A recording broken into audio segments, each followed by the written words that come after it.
Hi friends, welcome to my channel. நான் உங்கள் நல்லி ரமேஷ். நம்ம இன்றைக்கி பூண்டு மிளகு சாதம் செய்ய போகிறோம். வாங்க எப்படி செய்யுதுன்னு பார்க்கலாம். அதுக்கு ஃபஸ்ட்டு அடுப்பில் கடாயை வச்சுட்டு 2 ஸ்பூன்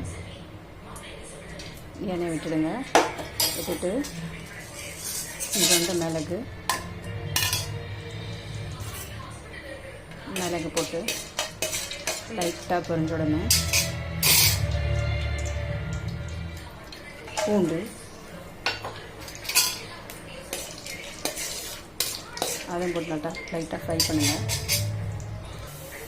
அதுக்கப்புறம் சின்ன வெங்காயம் இடித்து இந்த சாரோட இந்த சேர்த்துக்கணும். அப்போ தான் டேஸ்ட்டாக இருக்கும். நல்லா வதக்கிடுங்க.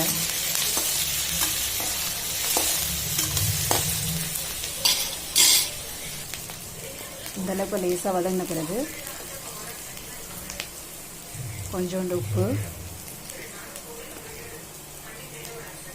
கொஞ்சோண்டு மஞ்சள் தூள், அப்புறம் பெருங்காயத்தூள் போட்டு நல்லா கலந்து விட்டுட்டு லோ ஃப்ளேம்லேயே வச்சுக்கோங்க.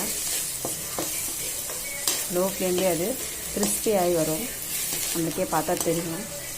அந்த ஸ்டேஜில் நம்ம அடுப்பு ஆஃப் பண்ணிடலாம்.